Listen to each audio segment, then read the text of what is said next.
social unrest. But the contextual base, the historical and social structure is different in most places. And so we never really have, so you don't know what the configuration of the sciences are. We never really have a sibling who is enough physically different than you in terms of height or with the same contextual base in terms of musical ability or intellectual any sort of ability or important whatever it may be. Consistent decisions across that gene leadership over time. Right? You don't have any, but we do see similarities. It wasn't laid before you were born. Structurally, in the way that they like that gene process information, the impact it has on them, genes the way in which they respond to may cause an illness. Okay, down the road, an infirmity of some sort. So she had no motivation at all. I don't want to be liberal. I don't want to be now. You've got the gene generalization, but motivation in control over most political leaders in which you were born.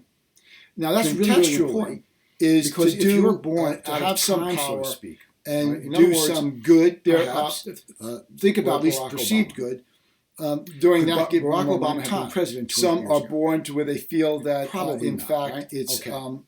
so what that means is, born in this moment in time, or some are born in a moment that really became a possibility. I think works well with their personality, and they're able to. What we see is that realize the time we're born, or the era we're born into, really the moment begins to is consistent with that. If that makes any sense. In other words, what the options are. Certain leaders are predisposed in some very unique and I think almost ways genetically. There are lots of people, for example, that have incredibly good voices.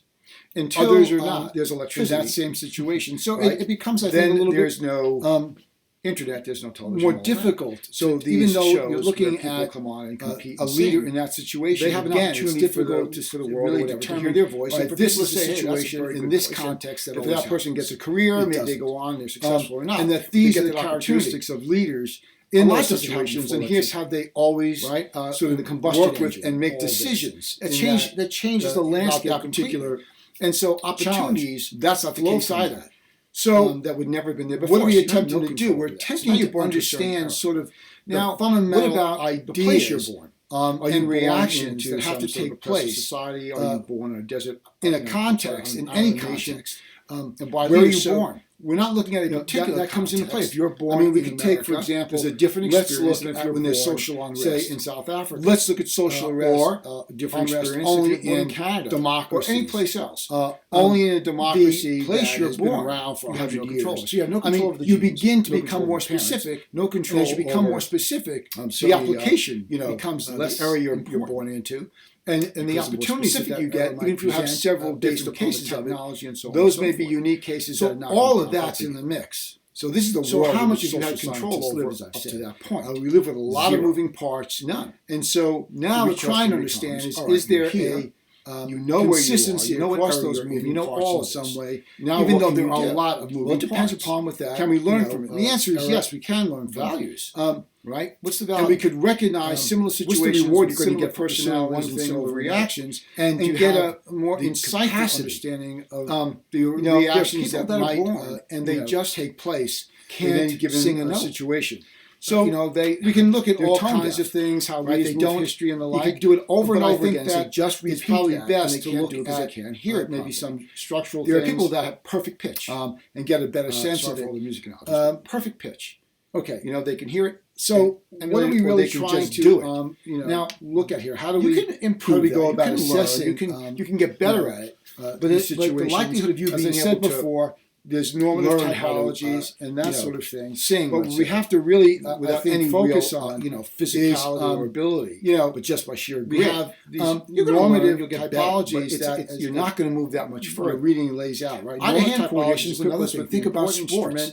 For ethical assessments sports is just leadership in the modern world among the class of leadership typologies still current in the West.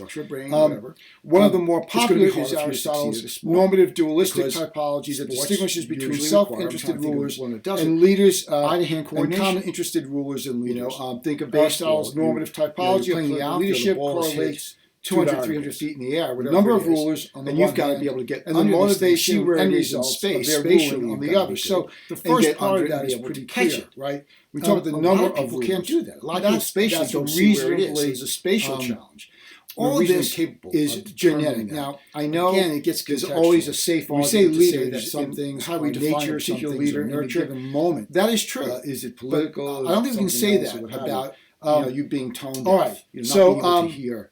The idea here is that when we talk about normative, we're assuming that there's a norm, hand coordination, right? Because of the standard of correctness in behavior, we really have these limitations, but there's a norm. We can those limitations influence, and that we're attempting to establish that norm. Look at it, establish it, especially if we can come up with rules. We talk about resources. We want to know if the normative approach you'd like.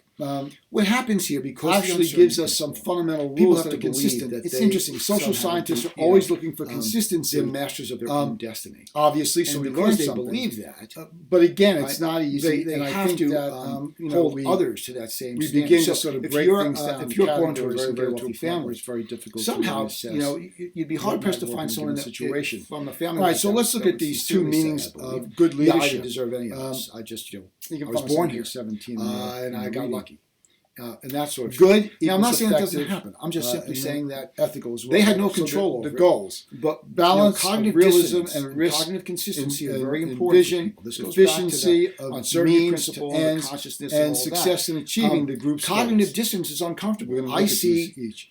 Ethical values of intentions, goals, quality of means used. I see blue. Good results for in-group and you see green. What color is it? So if I built my world, good leadership then should have the goals. If I built my world around being effective, which means turns out to be green, everything I've structured is wrong. And so uncertainty, fundamentally, what talks things into a tailspin is I like things to be certain, so I can convince myself that everything is certain. Some leader having some sort of understanding of the moment. So cognitive dissonance is very some way of approaching, perceive things one way, bringing about resolution in a way that is effective. Psychological. The means they use like consistency is basically. So now let's move it forward from all that. Let's move it to the concept trying to succeed. Government. Efficiency we're really going to focus on political leadership. Weird. We're not really talking about sort of corporate leadership or describe that. We're talking about political leadership because efficiency of means to those ends means there needs to be a logical consistency between the means and the end that you're trying to accomplish.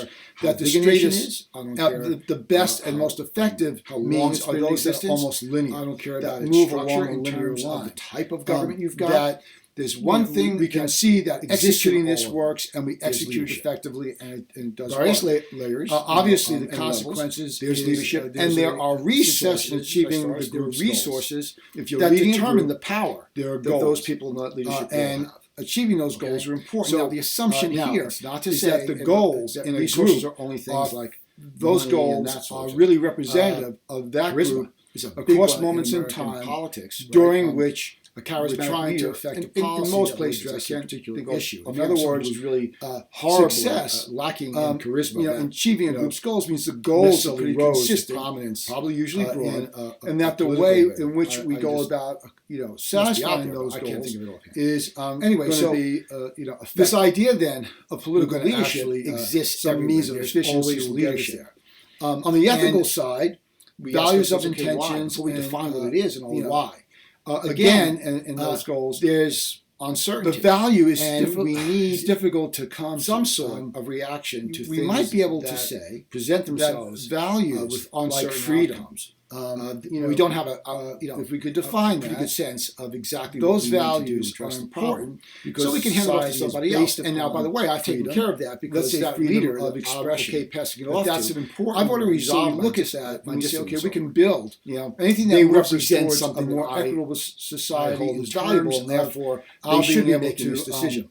This is not a class on political parties. Those values. It's one of the reasons why political parties succeed in terms of would be something worth.